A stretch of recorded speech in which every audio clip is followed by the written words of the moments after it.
नमस्कार, आप देख रहे थे न्यूज़ नाउ। मैं हूं रूहानी। जम्मू कश्मीर अभी केंद्र शासित प्रदेश है और यहाँ पर केंद्र सरकार को बड़ी जिम्मेदारी है कि यहाँ से विकास कार्य करवाए जाए। लेकिन सवाल ये भी उठता है कि जम्मू कश्मीर में अभी एक स्थायी सरकार नहीं है। एक समय ऐसा था जब जम्मू कश्मीर में मुख्यमंत्री थे, उप मुख्यमंत्री थे और उस समय एक ऐसे नेता उभर कर सामने आए थे जिन्होंने निष्पक्ष होते हुए स्पीकर का रोल भी अदा किया था।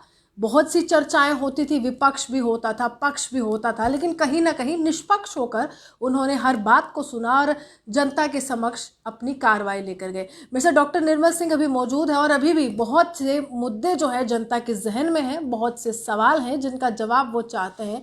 फिलहाल सरकार तो नहीं है, लेकिन जब सरकार में थे तो बहुत कुछ हुआ था, जवाब देना तो बनता है।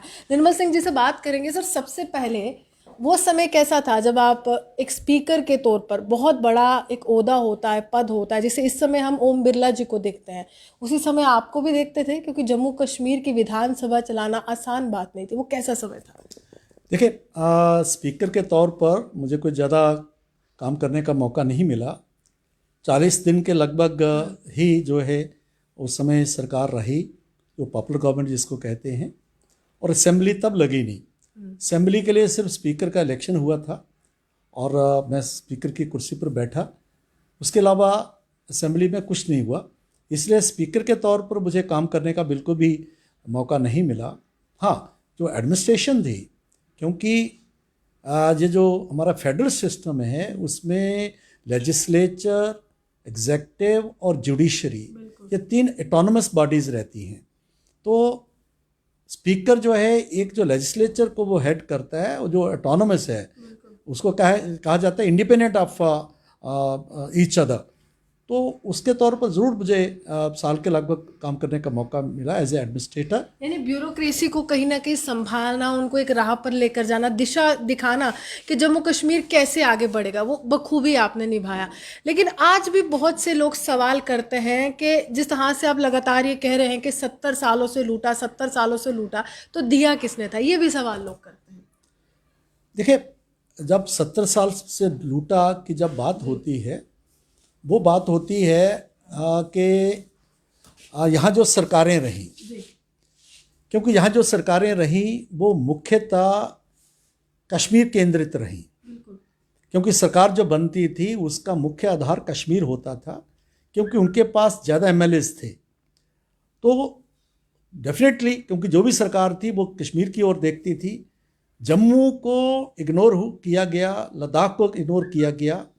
और ये जो कहानी जो है वो बयां करता है, जब आप सेक्रेटरीट में जाते हैं या फिर आप किसी भी डिपार्टमेंट में जाते हैं, तो आपको दिखेगा कि 70 साल में किस तरीके से दोनों रीजन्स के साथ जो भेदभाव हुआ था। ये तो हो गया एडमिनिस्ट्रेटिव लेवल पर या दूसरे डेवलपमेंट के लेवल पर।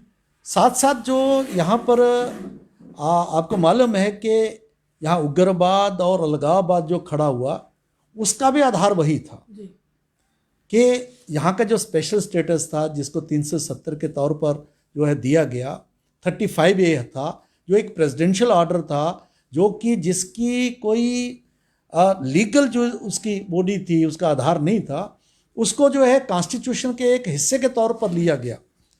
तो उसके कवर में यहाँ पर जो अलगाववाद था उसको प्रोत्साहन मिला, वो जिसने बाद में उग्रवाद का रूप लिया, और जिसने उग्रवाद भी क्या, एक जिहादी, एक मजहबी उग्रवाद के तौर पर उसने जो रूप लिया, जिसके कारण लाखों की संख्या में यहाँ जो है सभी मजहब के लोग, उसमें हिंदू थे, उसमें मुसलमान थे, उसमें बाकी जो है धर्मों के लोग थे, वो मारे गए। हमारे सुरक्षा बल के लोग, हमारे आर्मी के लोग, मतलब उसमें मारे गए। तो उसका जो आधार है, हमारा मानना है उसका आधार वही था कि जो 1950 को हमारा कॉन्स्टिट्यूशन बना, उस संविधान में जो एक प्रकार की जो ऐसी धाराएं जोड़ी गई 370 जैसी, जिसके कारण ये सब कुछ हुआ।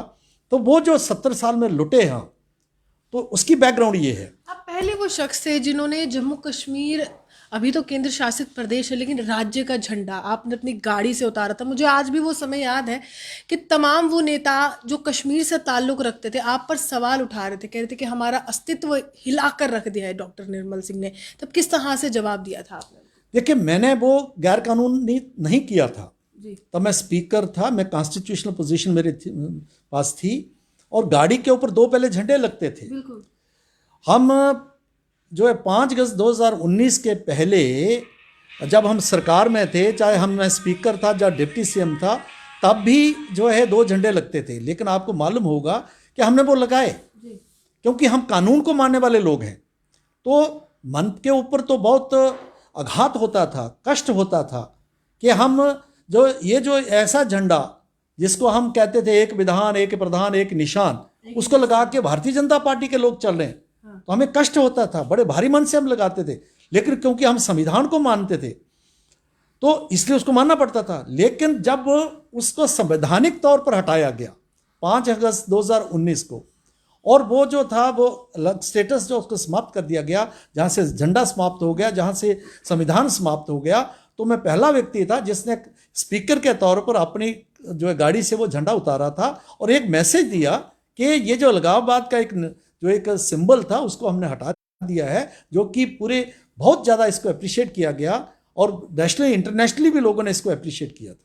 एक सवाल ये भी है कि अब कश्मीर के नेता ये आप पर सवाल उठाते हैं, चलिए आपने स्पेशल स्टेटस छीन लिया, हम नहीं कहते कि छीन लिया, जो जाना था, जो टेम्परेरी प्रोविजन था वो तो जाना था, लेकिन वो कहते हैं कि उसके बाद कौन से विकास की राह आपने दी, उसके बाद किस प्रकार लोग जो है आज भी सड़कों पर है। आज आपका कार्यालय है जहाँ पर हम बड़े बड़े नेताओं को देखते थे, अनुराग ठाकुर आए थे डीडीसी चुनाव का प्रचार करने के लिए, तो वहाँ पर आज तमाम लोग प्रदर्शन करने के लिए आते हैं। बुरा लगता है कि एक पार्टी का कार्यालय है लेकिन प्रदर्शन का मुख्य केंद्र वो बन चुका है, क्योंकि उम्मीदें आपसे थी। ऐसा है रोहानी जी कि जो हमने किया, जो 370 गया, वो संवैधानिक तौर पर ही भारतीय जो संसद है उसने उसको हटाया और कॉन्स्टिट्यूशनली हटाया है, और उसमें जम्मू कश्मीर के सभी नुमाइंदे उसमें उपस्थित थे, चर्चा के बाद किया है। तो ये एक चर्चा का जो विषय रहता है, शायद लोगों को ये मैसेज जाता है। ये सिर्फ आपका जो प्रश्न है एक मीडिया पर्सन के तौर पर वही नहीं है, लोगों में इस प्रकार का प्रचार हुआ है, अब उसी को लोगों की तरफ से उठा रहे हो। तो मैं ये स्पष्ट कर देना चाहता हूँ कि जो भी बात हुई वो कॉन्स्टिट्यूशनल जो एक प्रोसेस से हुई है, तो वो गया है। तो आज कॉन्स्टिट्यूशनली जो है 370 नहीं है और 35A भी चला गया है। दूसरी बात है कि इन जो है 2-3 सालों में 19, 20, 21 2 सालों में कुछ बदला नहीं। देखिए, जो 70 साल का जो एक बैकलॉग था वो 2 सालों में पूरा नहीं हो सकता। मैं तो यहां तक कहूंगा, जब हमारी सरकार थी, प्रधानमंत्री यहाँ पर आए और 80,000 करोड़ का पैकेज दिया, बिल्कुल, जिसमें 42,000 करोड़ तक का सिर्फ जहाँ के इंफ्रास्ट्रक्चर को जो है उसको डेवलप करने का था। बड़ी बड़ी सड़कें, बड़े बड़े प्रोजेक्ट्स, बिजली के काम को 11,000 करोड़ में, बिजली मंत्रालय मेरे पास है, 11,000 करोड़ का बिजली में उसमें प्रोविजन था, और ये सड़कों बनाने के लिए हज़ारों करोड़ रुपये थे, ऐसे बाकी डिपार्टमेंट्स में थे। तो उसमें से हमने अपने वक्त में भी काफ़ी कुछ किया, और 100% इलेक्ट्रिफिकेशन का जो एक उस समय का पैमाना था उसमें हमने कोशिश की। दक्षिण मड़वा उस तरीके के जो वहाँ तक हम गए तो हमने किया। ऐसे बाकी जम्मू में देखिए, जम्मू में कई प्रकार के प्रोजेक्ट्स हैं जो उस समय के थे, जो अभी पूरे हुए हैं, जिनके उद्घाटन हो रहे हैं। और लेकिन अभी है कि जिस प्रकार का यहाँ पर जो कहना चाहिए कि एडमिनिस्ट्रेटिव पैरालिसिस था, जिस प्रकार की यहाँ की गवर्नेंस थी, यहाँ के अफसर्स का जो एक माइंडसेट था, क्योंकि ये जो एक कल्चर रहता है, काम करने का भी एक कल्चर होता है, तो उसके रहते हुए जिस स्पीड से होना चाहिए था वो नहीं हुआ। आज आपका कार्यालय, जहां पर मैं फिर से वही सवाल करूंगी, जहां पर मैंने बड़े बड़े मंत्री देखे हैं, अनुराग ठाकुर ये नाम नहीं है, बल्कि अगर मैं कहूं तो हिंदुस्तान के वित्त मंत्रालय के लिए एक बहुत बड़ा ओहदा भी है।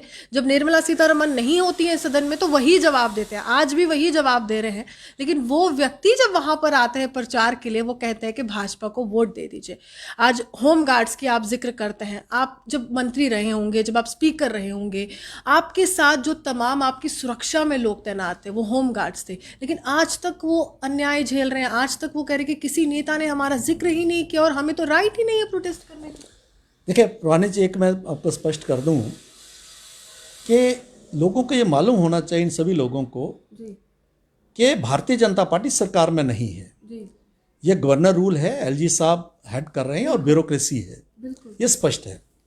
भारतीय जनता पार्टी के हाथ में सारी चीज़ें नहीं है, लेकिन भारतीय जनता पार्टी में क्योंकि केंद्र में सरकार है और यहाँ पर भी जो है केंद्र की ही सरकार है, इस प्रकार का ये माना जाता है, तो भारतीय जनता पार्टी से लोगों की अपेक्षाएं बहुत ज़्यादा हैं, एक्सपेक्टेशंस बहुत ज़्यादा हैं। उसके रहते हुए लोग जो हैं आज कांग्रेस के दफ्तर के बाहर नहीं जा रहे, एनसी के दफ्तर के बाहर नहीं जा रहे। तो खुद आपके दफ्तर के हाँ, बाहर आ अच्छा, हम जो है कोई पुराने पूर्व जो मुख्यमंत्री थे उनको कोई नहीं पूछ रहा, भारतीय जनता पार्टी को पूछ रहे, क्योंकि उनसे एक्सपेक्टेशंस बहुत हैं। लेकिन हम जो हैं लोगों को बाकियों की तरह हम उनकी बात रखने के लिए, वो हमारा रोल है, हमारी कलम तक निर्मल सिंह ताकत जी, नहीं है। जब आप स्पीकर भी रहे होंगे, ये जो होमगार्ड्स का मसला है आज का 19 से लेकर 21 तक नहीं है, 2019 से लेकर 21 तक नहीं, काफ़ी समय से है, 10-11 साल से वो इसी तरह से संघर्ष कर रहे हैं। जब आप स्पीकर रहे, क्या कोई भी नुमाइंदा, क्या कोई भी व्यक्ति आप तक पहुंचा था आपके दरवाजे तक ये बात करने के लिए कि वहां पर बात रखिए जहां पर वो नेता है जिनको हमने चुना है? देखिए, ऐसा है, मैं कहता हूँ कि स्पीकर तौर पर ही नहीं, जब हम सरकार में थे तभी जो लोग मिलते थे, और उस समय क्योंकि पॉलिसी मैटर है, और होम गार्ड जो सिर्फ जम्मू कश्मीर में होम गार्ड्स नहीं है, पूरे देश में उनका है। तो जो पॉलिसी है, ऑल इंडिया पॉलिसी है, उसके जो है दायरे में ही सारी बातें होंगी। जो उनकी मांगे हैं कि हमारा जो है रेम्यूनरेशन बढ़ाया जाए, हमारी तनख्वाहें बढ़ाई जाएं, यहाँ तो ये मांग होती है कि हमें भी वैसे ही दिया जाए कि आम कर्मचारी की तरह दिया जाए, क्योंकि इसमें फाइनेंशियल मैटर्स से जुड़ा हुआ है, सरकार की जो है कितनी इनकम उससे जुड़ा हुआ है। तो वो दिक्कतें आती थी, जिस तरीके से उनकी जो एक्सपेक्टेशंस है उसके मुताबिक ना ही तब जब हम सरकार में थे हम खरे उतर पाए, ना ही शायद आज उनकी बात जो है जो वो चाह रहे हैं आपने मान लिया, मतलब निर्मल सिंह जी आपने मान लिया कि सरकार में रहते हुए भी उम्मीदें जगाने का काम किया लेकिन खरे नहीं उतर पाए, आप मान रहे हैं। तो इसमें गलती किसकी है? उन लोगों की है जिन्होंने आपको वोट दिया था, या आप लोगों की है क्योंकि आप तो वास थे? हमने उम्मीदें कभी नहीं जगाई, हमने कभी नहीं कहा, ठीक है, हाँ इनका हल निकलना चाहिए, हमने कोशिश की और पूरा प्रयास किए, लेकिन यहाँ की जो आर्थिक जो है बाकी है, उसके मद्देनजर जो वो चाह रहे हैं, क्योंकि वो तो ज़्यादा से ज़्यादा अच्छे से अच्छा चाहेंगे, और सरकार के मन में भी होगा भी अच्छे से अच्छा करना चाहेगी, लेकिन वो सारी बातें कर पाए ऐसा केवल संभव नहीं रहता। लेकिन हाँ, उनकी जो मांगे हैं उनकी है सरकार से। आप मुझे कह रहे हैं आपने उम्मीदें नहीं जगाई, चलो मैं आपको उम्मीदों का जिक्र करती हूँ। आपने नारा दिया सबका साथ सबका विकास, और आपने कहा ये दोनों तब होगा जब जनता का विश्वास मिलेगा। आपने नारा दिया कि महंगाई भगाएंगे और मोदी सरकार लाएंगे, आपने ही नारा दिया कि अच्छे दिन आएंगे। आज वो लोग, आप कांग्रेस पे कटाक्ष करें या पीडीपी पे करें, नेशनल कॉन्फ्रेंस पे करें, वो एक राजनीतिक दायरा है, आप सबकी विचारधारा अलग है, लेकिन जनता तक ये बातें आपने पहुंचाई थी। 2014 का चुनाव आपने कांग्रेस को हटाने के लिए लड़ा था, महागठबंधन बना था, आपको भी याद है, लेकिन वो तमाम नारे कांग्रेस ने तो दिए नहीं थे, विपक्ष में है वो तो आपने दिए थे, उनको क्यों नहीं आपने पूरा किया? देखिए, पूरा किया है, सब कुछ नहीं हुआ है, 100% नहीं हुआ है जी। आप देखिए, हर घर में गैस है, पहले होती थी, ठीक है, हर किसी को पक्का मकान बनेगा 2022 तक, और PMAY अभी सेकंड आ गया है, और वो जो है वो पूरा हो रहा है, ठीक है। कोविड के बाद मुफ्त राशन देना वो कभी पॉसिबल था? पूरी दुनिया हमें देख रही है, कोविड को जैसे डील किया, आज कोविड वैक्सीन जो है वो मुफ्त लग रही है, ठीक है। इसी तरीके से बाकी जो आज इंफ्रास्ट्रक्चर है, आप जम्मू कश्मीर में देखें, आप अभी जैसे जोजिला टनल बढ़ रहा है, बाकी चीज़ें हो रही हैं, मतलब डेवलपमेंट के आस्पेक्ट, बिजली का काम हुआ, जिस तरीके से जो है बाकी अर्बन डेवलपमेंट देखिए, जम्मू में देखिए कितने प्रोजेक्ट्स हैं जिनके आज उद्घाटन हो रहे हैं और बाकी जो काम कर रहे हैं, तो हुआ। लेकिन 6 सालों में हम जो आसमान नहीं ला सकते थे नीचे, क्योंकि ये जो डेवलपमेंट है इट्स ए कंटिन्यूस प्रोसेस, और कंटिन्यूस में 70 साल में नहीं हुआ। उज्ज्वला में चलिए सिलेंडर दिए, मैं मानती हूँ, हाँ, आपने वो योजनाएं दिया, आपने कहा कि ग्रामीण क्षेत्रों में जिस तरह से महिलाएं अस्थमा की बीमारी से ग्रस्त है, तो हम चाहते हैं ग्रामीण भारत आगे जाए, स्वास्थ्य व्यवस्था अच्छी रहे, लेकिन जिनको सिलेंडर नहीं मिले थे, ये हाथ पर है कि हंसने वाली बात है कि जो नॉर्मल सिटीज़न है, जिसको आप कंसीडर करते हैं as a middle class citizen, और जिसको आप कहते हैं कि आपका वो कोर वोटर होता है हर इलेक्शन में, आपने उनको तो फ्री सिलेंडर नहीं दिए थे, आपने उन्हीं के जो जेब से पैसा लेकर आप इंफ्रास्ट्रक्चर डेवलप कर रहे हैं, आप टैक्स का पैसा लेते हैं, लेकिन जिनको फ्री में नहीं दिए थे, आज वो भी आप पर सवाल उठा रहे कि LPG के सिलेंडर के दाम बहुत बढ़ चुके हैं। अब वो किसके घर का दरवाज़ा खटखटाएंगे? नेताओं से तो बोलेंगे नहीं सिलेंडर दे दीजिए, खाना खाना है, तो वो किसको बोलेंगे? देखिए, एक तो बात है, मैं पहले से जो आखिरी बात आपने कही है, सिलेंडर जो है उसके गैस के काफ़ी कीमतें बढ़ चुकी हैं, ठीक है। उसमें क्या है, देखिए सिर्फ भारत में नहीं है, इंटरनेशनली से बढ़ी हैं। और जिस तरीके से सब्सिडी लेते हुए सरकारों ने, पिछली सरकारों ने लाखों जो करोड़ रुपए जो थे वो सरकार के ऊपर बोझा थी। तो सरकार जो है तभी आर्थिक तौर पर सशक्त हो सकती है कि उस पर कर्जा ना हो, उसका बैकलॉग तो वो भी निकालना था। तो एक बैलेंस करते हुए जिनको ज़रूरत थी उनको मुफ्त दिए, जिन सब्सिडी दी, प्रधानमंत्री जी ने लोगों को कहा कि आप अपनी सब्सिडी छोड़िए। जम्मू कश्मीर में पहला व्यक्ति था जिसने छोड़ी, बाकी लोगों ने भी छोड़ी। उसी को लेके हो, क्योंकि मोदी जी के पास तो 3-4 कुर्ते और उसके अलावा उनके पास कुछ नहीं है, वो कहाँ से लाएंगे? ये मैनेजमेंट है, सरकार एक मैनेजमेंट करती है। इसी देश का पैसा इसी देश के लोगों को किसको देना है? गरीब को देना है। मिडिल क्लास की जब बारी आएगी, बाकी लोगों का कैसे इंफ्रास्ट्रक्चर भी रेज करना है, गरीब को भी उठाना है, तभी तो भारत सशक्त होगा। आपको लग रहा है इस समय आप हर चुनाव में कहते हैं कि गरीबी मुक्त भारत, लेकिन लगातार लोग कह रहे हैं कि गरीब मिट रहे हैं, गरीबी नहीं मिट रही है। ऐसा नहीं है, आप आंकड़े को देखिए। इंदिरा जी ने गरीबी हटाओ का नारा 71 के बाद दिया था, 71 के बाद। कांग्रेस का उसके बाद इंदिरा जी ने राष्ट्रीयकरण का भी बात की थी, लेकिन आप हर चीज को निजीकरण कर रहे हैं। नहीं, इंदिरा जी को, हम तो उनके फॉलोअर्स नहीं है ना, सारी बात उनकी मानेंगे। अच्छा, आप उल्टा चलेंगे? नहीं, ऐसा उल्टा नहीं चलेंगे। मैंने कहा गरीबी हटाओ की बात कांग्रेस ने की थी, इंदिरा जी ने की थी, ठीक है। कितनी गरीबी हटी, लेकिन मोदी जी ने करके दिखाया। सबका साथ सबका विकास, उन्होंने किसी को नहीं पूछा। भारतीय जनता पार्टी बिजली विभाग में भी मंत्री थे निर्मल जी, आप वो मैं सवाल जरूर करना चाहूंगी, आज आपसे बात करने का मौका मिला है। डेली वेजर सवाल कर रहे हैं, इतना कार्यकाल हो गया, डीडीसी के चुनावों में घोषणा पत्रों में रेगुलाइजेशन की बात की गई थी, आप चुनाव जीत चुके हैं, अच्छी बात है, पूरे विश्व पटल पर वाहवाही भी बटोर रहे हैं कि चलिए सिंगल लार्जेस्ट पार्टी बनी है, लेकिन उनका मुद्दा अभी भी अधर में अटका हुआ। आज तमाम जो एम्प्लॉइज है पीएचई के, वो भूख हड़ताल पर है। कारण क्या है और जवाब क्या देंगे? देखिए, मैं बात करूंगा, पक्का करूंगा, हमने क्या किया बताऊंगा। लेकिन गरीबी हटाने के लिए जिस तरीके 6 सालों में जो काम हुआ ना डीडीसी में, इसीलिए लोगों ने हमें वोट किया है, ठीक है। और उसमें 6 सालों में जो पिछले 80 साल में 70 साल में बात काम होना चाहिए नहीं हुए, इस कारण से 6 सालों में पूरा नहीं हो सकते। आगे होंगे, अगर हर के पास जो है पक्का मकान हो, हर के पास गैस हो, हर को राशन हो। कितना सस्ता राशन मिल रहा है, 2 रुपये 3 रुपये, और कोविड के बाद मुफ्त राशन। तो ये गरीब के लिए है ना। मिडिल क्लास के लिए तो महंगा हो गया। नहीं, मिडिल क्लास के लिए ठीक है। महंगाई इन दिनों कोविड के कारण, कई कारण है कि ग्रोथ रेट निकला, माइनस चला गया था, माइनस शायद 28 था भारत का। तो देश तो है ना, क्योंकि सरकार जो है सब कुछ नहीं कर सकती ना, है तो ग्रोथ के ऊपर है ना, तो वो भी तो मजबूरी देखिए ना। डेली वेजर्स के लिए क्या करने वाले? हाँ, वही बात कर रहा हूँ। देखिए, हम जब सरकार में आए, जब हमारी सरकार थी, सरकार में तो वो एक सब कमेटी बनी थी इसकी, अपने कैबिनेट सब कमेटी, उसका मैं ही चेयरपर्सन था। उसमें था कि जब ये बात आई तो कितने लोग थे, 60,000 के लगभग लोग थे जो पिछली सरकारों, कांग्रेस एनसी जो सरकारों और पीडीपी भी जब तक कांग्रेस के साथ थी, उन्होंने भर्ती किए थे। कोई डेली वेजर, कोई कैजुअल लेबर, कोई पेड, कोई अनपेड, ऐसे शायद 10-15 सी कैटेगरीज थी। और बेचारे दरबदर हो रहे थे, 20-20 साल हो गए थे उनको, 250 के ऊपर, 500 के ऊपर। हम जब आए सरकार में तो हमारा जो कोलिशन पार्टनर था, उनका कहना था कि ये पिछली सरकारों में लगाए थे, हमारा मानना था भारतीय जनता। मैंने उनको कहा भाई देखिए, वो लोगों के काम उन्होंने नहीं किए, तब हम पावर में आए, इसलिए हमारी जो है ये हमारे फर्ज बनता करना। तो SRO 520 बना। SRO 520 के बाद उसका हमें पता था भाई पोस्टें नहीं है, लेकिन हमने कहा इनको इज्जत से 20-25 हज़ार रुपया अगर मिल जाता है, उनको अगर महीना मिल जाता है, तो उन इज्जत से वो अपना जो है सफर बेसिक हो जाए।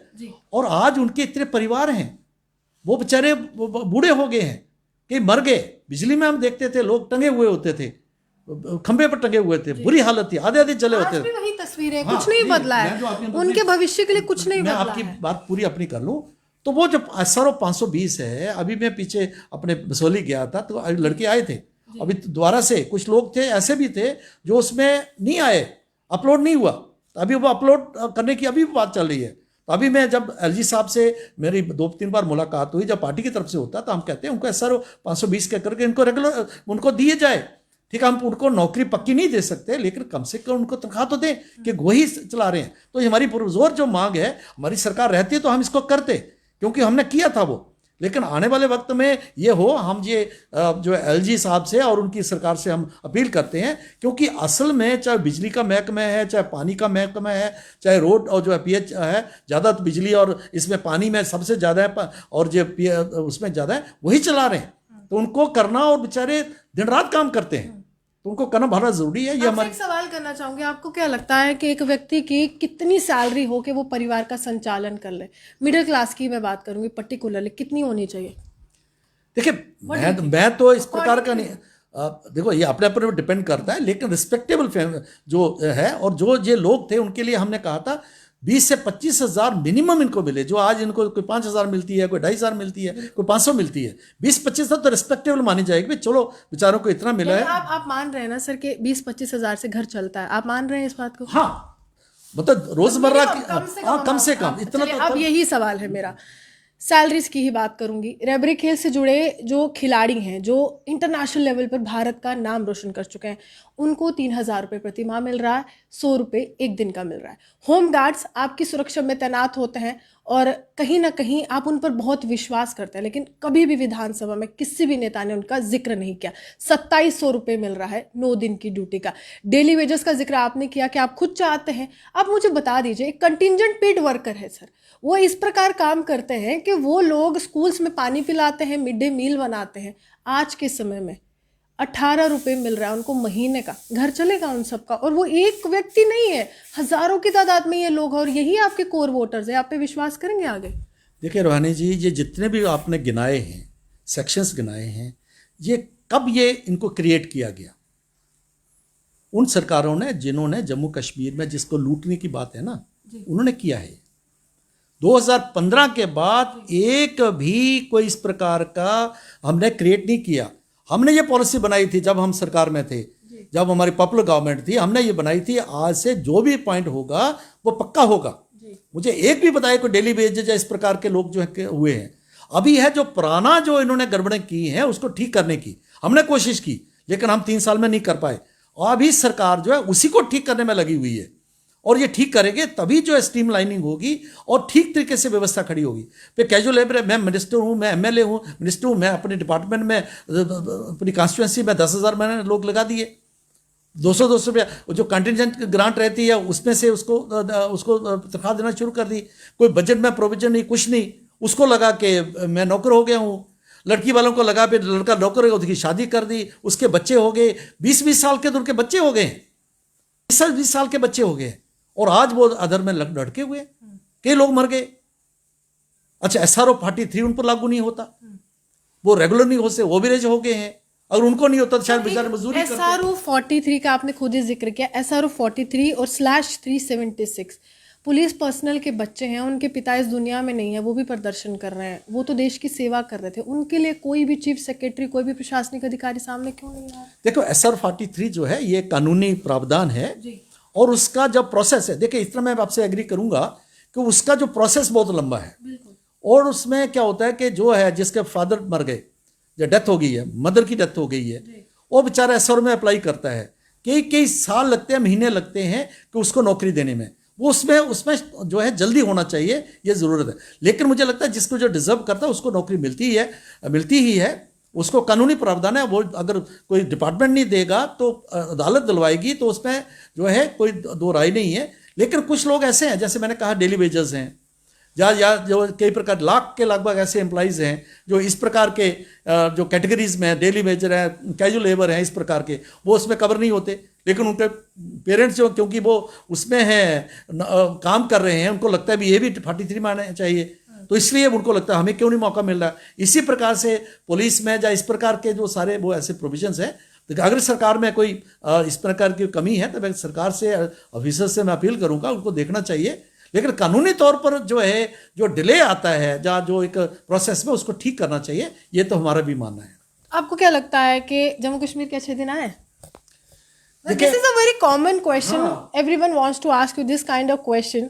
अच्छे दिन आए हैं, यू प्रॉमिस फॉर दैट ना? देखिए, कोई ऐसा अल्टीमेट वो नहीं होता। हम अच्छे दिन आने के प्रोसेस में हैं।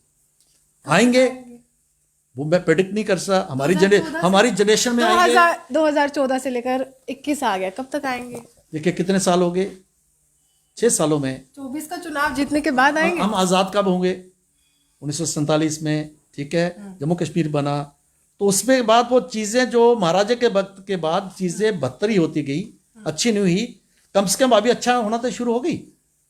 और 6 सालों में आपको क्या लगता है आपके कार्यकाल में, या फिर मैं कहूँ विपक्ष के कार्यकाल में, UPA government versus NDA government, उन्होंने ऐसा क्या नहीं दिया था जो आपने दिया है? ये तो लोगों ने बता दिया।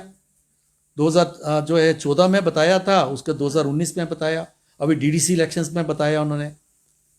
आज जो है जम्मू कश्मीर लगभग कांग्रेस से मुक्त हो गया है। कांग्रेस कह रहा है आपने डिमोनेटाइजेशन दिया है, हमने एरोप्लेन दिया है। कांग्रेस कह रहा है आपने जीएसटी दिया है, हमने टेक्नोलॉजी दी है। कांग्रेस कह रहा है हमने इंटरनेट दिया है, हमने हर एक क्षेत्र को आगे बढ़ाया, बैंकिंग सेक्टर दिया है, हमने देश को आगे बढ़ाने का काम किया, हमने जीडीपी बढ़ाई है, आपने कम की है। मतलब वो खुद अब गिना रहे हैं किस प्रकार। कांग्रेस कह रहा है कि जब आप विपक्ष में थे तो स्मृति ईरानी पूरी तरह से महंगाई पर सवाल उठाती थी, पेट्रोल डीजल की बात करती थी, लेकिन आज वही स्मृति ईरानी खुशी खुशी प्रचार कर रही है, लेकिन जिक्र नहीं कर रही। लग रहा है कि अगर इसी प्रकार आगे चुनाव है, मैं 5 राज्यों की बात नहीं करूंगी, मैं जम्मू कश्मीर की करूंगी। आप स्पीकर रह चुके, डिप्टी सीएम रह चुके, जनता विश्वास करेगी आप पर? देखिए, एक तो मैं कहूँगा, अगर जैसे आपने कहा कांग्रेस कहती है हमने ये किया, टेक्नोलॉजी की, जीएस वो किया, बैंकिंग दी, तो अगर ये कांग्रेस के लोग कह रहे हैं तो वो उनसे बड़ी बेवकूफ़ों वाली कोई बात नहीं हो सकती। टेक्नोलॉजी कोई पार्टियां नहीं देती। कांग्रेस का कौन सा जो कोई साइंटिस्ट हुआ है जो जवाहरलाल नेहरू जी से लेके और राहुल गांधी तक जिन्होंने ये टेक्नोलॉजी दी, ये जो है ये कंटिन्यूस प्रोसेस है। बैंकिंग सिस्टम क्या है, आज से नहीं है, ये जब प्राचीन काल से है। हाँ, वो उन्होंने रन किया, लेकिन उसमें उन्होंने अपनी सरकारें चलाई, लेकिन उससे सिस्टम को स्ट्रेंथ कम मिली है, बिगड़ा ज़्यादा है, जो कि आज ठीक हो रहा है। कैसे? जैसे आपके कैजुअल लेबर्स हो, 1 लाख से ऊपर लोग हैं जो आप दर दर की ठोकरें खा रहे हैं जम्मू कश्मीर में। आप तो कह रहे ठीक हो रहा है। नहीं, ठीक नहीं, वो जो उन्होंने किए थे उसको हम ठीक करें। SRO 530 किस लिए? इसीलिए था, ठीक है। आज उसको स्ट्रीमलाइनिंग हो रही है। आज उनको जो है कोई जिसको भी नौकरी मिले उसको टेम्परेरी ना मिले, उसको जो है पक्की नौकरी मिले। ये 2015 के बाद हमारी सरकार ने लागू किया, जो कंटिन्यू हो रहा है, ठीक है। तो इसलिए आज देखिए, आज सड़कें देखिए, कितनी अच्छी अच्छी सड़कें बन रही हैं, और बड़ी ज़्यादा भी बनी है, और 80,000 करोड़ का पैकेज प्रधानमंत्री ने दिया। तो जो अभी तो आया है, हर घर में गैस, हर घर में जो है मुफ्त राशन, गरीब को 2 और 3 रुपये में मिला है। कांग्रेस तो गरीबी हटाने की बात कर रही थी, क्या दिया उन्होंने? कितने लोग थे? आज देखिए, आप किसी भी गांव में चले जाइए, मैं गांव का रहने वाला हूं, जो गरीब लोग दर दर की ठोकरें खा रहे हैं। बीपीएल के, आप देखिए, जिनके पास गाड़ियां वो बीपीएल के राशन कार्ड लेके घूम रहे, आज वो सारे स्कैंडल्स निकल रहे हैं। तो इसलिए कांग्रेस का ये कहना कि हमने वो हमारे एक ना व्यूअर हैं, वो मेरे को बार बार कह रहे हैं, मशनिंदर सिंह जी हैं, वो अभी लाइव देख रहे हैं, कह रहे मैम आप सर से ना होमगार्ड के क्वेश्चन पुट करो। कुछ लगता है कि इनका भविष्य उज्जवल होगा या इसी तरह से अंधकार में रहना पड़ेगा? आप इन तमाम लोगों को सर कोरोना वॉरियर्स कह रहे थे, आपने सर्टिफिकेट्स बांटे, भाजपा की तरफ से बहुत सर्टिफिकेशन हुई, तो आपने ही इनको कहा था कि लॉकडाउन में आप बिल्कुल नाके पर रहिए, सड़कों पर रहिए, लोगों को घरों में भेजिए। तब आपने इनको ये नहीं पूछा था कि क्या तुम्हें कोरोना हो गया तो तुम्हारे परिवार का क्या, लेकिन आज ये पूछ रहे हैं। आज तो बिल्कुल सुध ले लीजिए। देखिए, होमगार्ड्स की जो बात है, क्योंकि इनका बहुत इंपॉर्टेंट रोल है और एक स्पेसिफिक पर्पस के लिए ये थे, लेकिन ना इनका जो रेगुलर, देखो इनको समझना पड़ेगा, मैं इनके विरोध में नहीं हूँ, मैं इनके हक में हूँ, क्योंकि इनकी महीने में 9 दिन की ही इनकी जो इनसे एक्सपेक्ट किया जाता है, 9 दिन ही एक्सपेक्ट जब काम करेंगे एक्सपेक्ट किया जाता है, लेकिन उसके मुताबिक भी इनको जो है सैलरी नहीं मिलती। ये रेगुलर सर्विस नहीं है, और जो एक रेगुलर एम्प्लॉय को इंसेंटिव्स मिलते हैं उनको नहीं मिलते हैं। लेकिन क्योंकि ये फ्रंट लाइन वर्कर्स हैं, जैसे आपने ने कहा कोरोना में इन्होंने अच्छा काम किया है, तो इनको कम से कम 9 दिन की भी अगर काम करते हैं तो उसके मुताबिक इनको रिस्पेक्टेबल इनको सैलरी मिले, इनको जो डिमांड्स हैं। और बाकी जो प्रदेशों में, बाकी देश में किस प्रकार का सिस्टम है जहाँ से अच्छा जो है इनको मिले, ये हम भी डिमांड करते हैं। लेकिन इनको भी समझना पड़ेगा कि ये जो है रेगुलर सर्विस नहीं है और ना ही उस प्रकार की रिक्रूटमेंट है।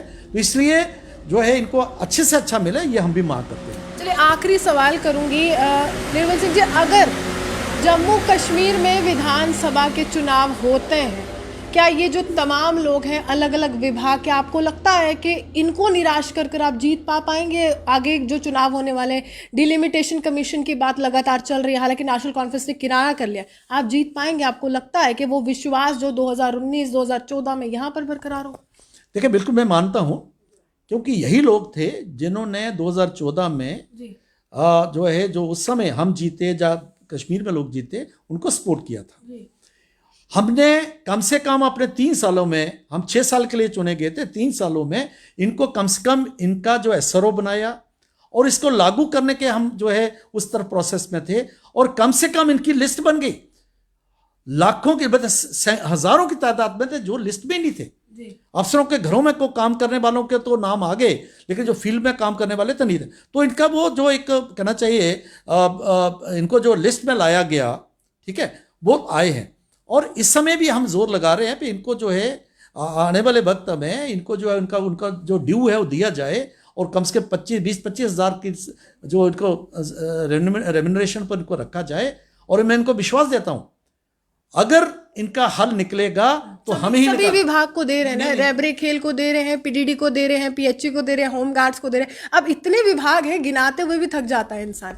लेकिन कहीं ना कहीं ये विरोध का मुद्दा बनने वाला है। अगर आप आज नहीं समझे तो आगे चुनावों में बहुत नुकसान होने वाला है। देखिए ये बात समझें, इन सभी साथियों से मैं कहूंगा कि हमने 3 साल में इनकी चीज को बहुत आगे बढ़ाया था, और कम से कम ये रिकॉर्ड में आ गए हैं, एसआरओ बन गया है, उसको लागू करने की बात है। और ये सरकार कोशिश कर रही है, जो अभी भी मैंने देखा, कल भी मेरी जो एक चीफ इंजीनियर से बात हुई और कह रहे थे हाँ इनको उन्होंने सारा परफॉर्मर लेके मांग रहे। तो एक प्रोसेस में हम आशा करते हैं कि इलेक्शन से पहले पहले इनका काम होगा।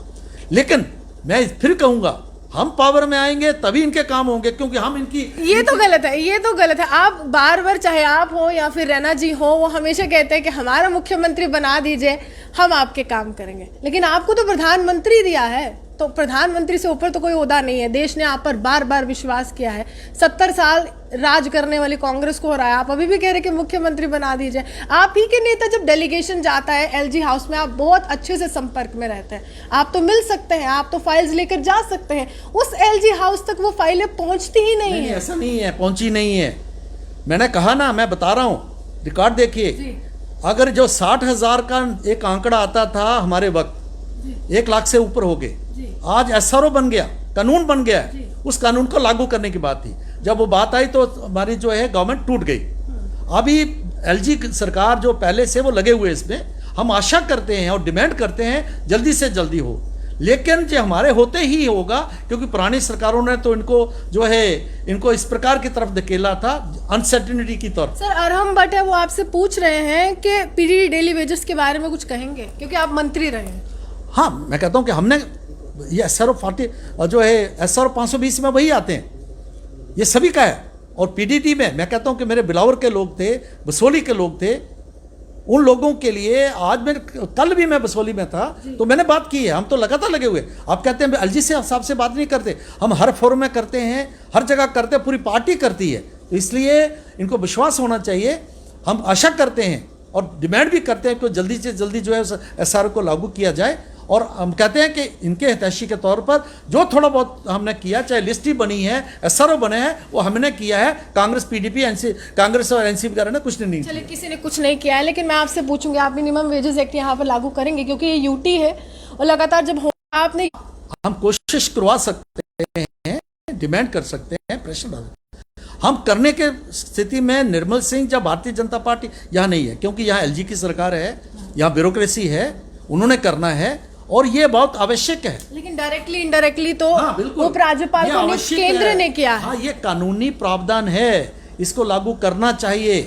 क्योंकि मिनिमम वेजेस जो है, जो ना बीजेपी ने दिया है ना कांग्रेस ने दिया है, वो हमारे संविधान में और हमारे जो है कानून कॉन्स्टिट्यूशन ने दिया है, उनको लागू होना चाहिए। लेकिन हम करेंगे, मैं जो है आज की डेट में नहीं कह सकता हम करेंगे। मत कहिएगा कि जब मैं पावर में आऊंगा तभी करेंगे। लेकिन अभी अगर आप कहीं ना कहीं ये कार्यकाल की अगर मैं बात करूँ, ये प्रक्रिया अगर आप अभी शुरू करेंगे ना निर्मल सिंह जी, तो आगे जाकर ये तमाम लोग आप ही का साथ देने वाले, क्योंकि आप साथ काफी सालों से मांग रहे हैं, लेकिन विश्वास भी नहीं हो पा रहा है इनको आप पे और विकास भी नहीं हो पा रहा। देखिए, आज हमारे पास वो पावर नहीं है। जी हम आम साधारण नागरिक की तरह ही निर्मल सिंह है या बाकी हमारे साथी हैं। जी सरकार को करना है तो हम आपकी तरफ से, मीडिया की तरफ से आप इस चीज़ को रेज कर रही हैं, हम भी आपका जो है आपसे सुर से सुर मिला के कहते हैं कि इनको होना चाहिए, क्योंकि ये जो है ये कॉन्स्टिट्यूशनल और लीगल जो है प्रावधान है, कानूनी प्रावधान है, उनका हक बनता है, ये उनको देना ही चाहिए। चलिए, साफ तौर पर हमारे साथ पूर्व यहाँ पर उप मुख्यमंत्री, साथ ही साथ पूर्व स्पीकर जम्मू कश्मीर विधानसभा के मौजूद थे। आज मौका मिला था इनसे सवाल करने का, और हमें उम्मीद है कि जो भी कमेंट सेक्शन में जिन भी लोगों ने सवाल किया है, मेरे माध्यम से मैंने इनसे पूछा और आप इनके जवाब से संतुष्ट होंगे। ये अच्छी बात है, ये खुद ही कह रहे हैं कि केंद्र शासित प्रदेश है और ये प्रावधान जो केंद्र शासित प्रदेश के हैं वो लागू होने चाहिए। उम्मीद है कि भाजपा अपनी बातों पर खरी उतरेगी और उपराज्यपाल मनोज सिन्हा से संपर्क करके तमाम वो मसले सुलझाने की बात कीजिए जो लगातार जो है अधर में अटके हुए हैं, और प्रदर्शनों का दौर फिलहाल हमारे जम्मू कश्मीर में खत्म होगा। आप यूं ही बने रहिए हमारे साथ, देखते रहिए द न्यूज़ नाउ।